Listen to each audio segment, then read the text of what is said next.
रिश्तों का नया मोड़। भारत के एक छोटे से गांव वृंदावन में रहने वाला मिश्रा परिवार अपने छोटे से मकान में खुशहाल जीवन बिता रहा था।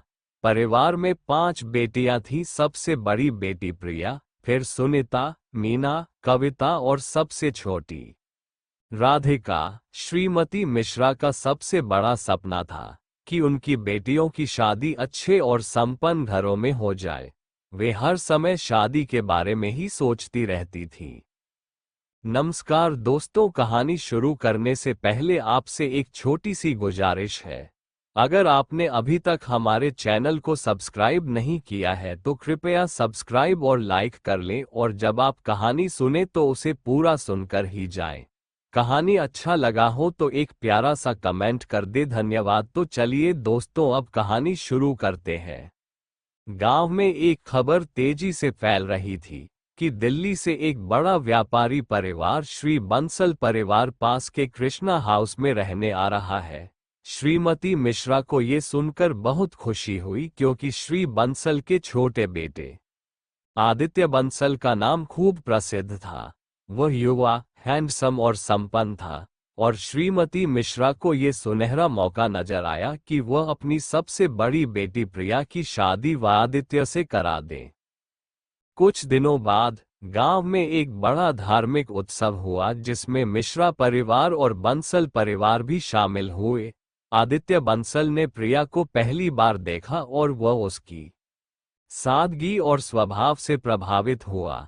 दोनों ने पूरे उत्सव के दौरान एक दूसरे से बातें की और आदित्य को प्रिया बेहद पसंद आई। लेकिन वह आदित्य के साथ उसका करीबी दोस्त अर्जुन भी आया था, जो बंसल परिवार का बिजनेस पार्टनर था। अर्जुन बहुत ही घमंडी और शांत स्वभाव का था। उसने पूरे उत्सव के दौरान किसी से भी घुलने मिलने की कोशिश नहीं की, और खासकर प्रिया की बहन सुनीता को नाचने के लिए मना कर दिया।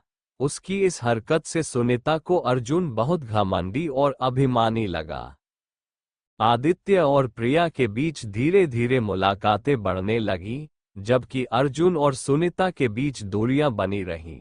हालांकि अर्जुन सुनीता की समझदारी और आत्मनिर्भरता से प्रभावित हो रहा था। एक दिन प्रिया बीमार पड़ गई और आदित्य ने उसकी देखभाल की। वहीं सुनीता अपने दोस्त पायल से मिलकर अर्जुन के बारे में एक और कहानी सुनती है।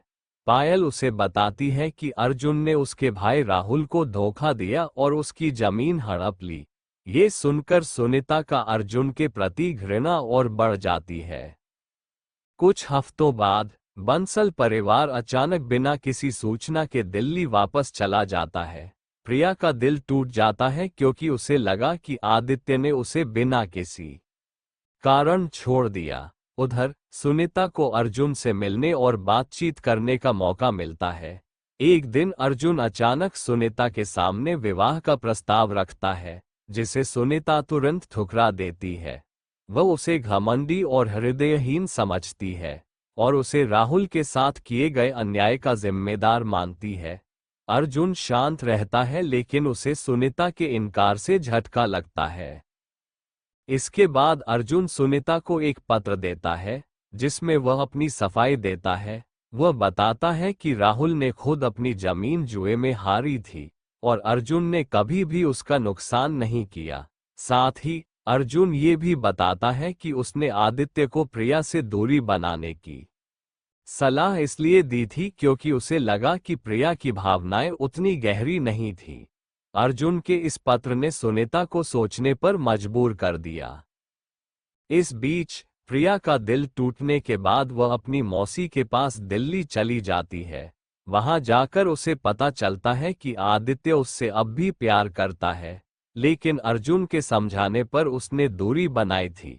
आदित्य अब प्रिया से माफी मांगने के लिए गांव लौटता है और उसके सामने शादी का प्रस्ताव रखता है। प्रिया कुछ समय के लिए झिझकती है, लेकिन अंततः वह आदित्य के प्यार को स्वीकार कर लेती है। उधर सुनीता को अर्जुन का पत्र पढ़कर एहसास होता है कि उसने अर्जुन के प्रति पूर्वाग्रह बना लिया था। वह अर्जुन से माफी मांगने जाती है और उसे बताती है कि उसने उसे गलत समझा। अर्जुन उसकी माफी को खुशी खुशी स्वीकार करता है और दोनों के बीच स्नेह बढ़ता है। कुछ समय बाद प्रिया और आदित्य की शादी धूमधाम से होती है और सुनीता और अर्जुन भी अपने प्यार को स्वीकार करते हुए शादी का फैसला लेते हैं। मिश्रा परिवार की 5 बहनों में से 2 बहनों की शादी अच्छे घरों में हो जाती है और पूरे परिवार में खुशी छा जाती है। इस कहानी का संदेश है कि पहले से बनी गलत धारणा और अभिमान को छोड़कर इंसान को दूसरों के चरित्र और भावनाओं को समझने की कोशिश करनी चाहिए। सच्चा प्यार और समझदारी रिश्तों को मजबूत करती है और गलतफहमियों से बचने के लिए संवाद और विश्वास महत्वपूर्ण होते हैं। कहानी यहीं पर समाप्त होती है। कहानी सुनने के लिए बहुत बहुत धन्यवाद। आप लोगों को कहानी अच्छा लगा हो तो अनमोल ज्ञान हिंदी कहानी इस चैनल को लाइक और सब्सक्राइब करें। आप लोगों को दिल से धन्यवाद।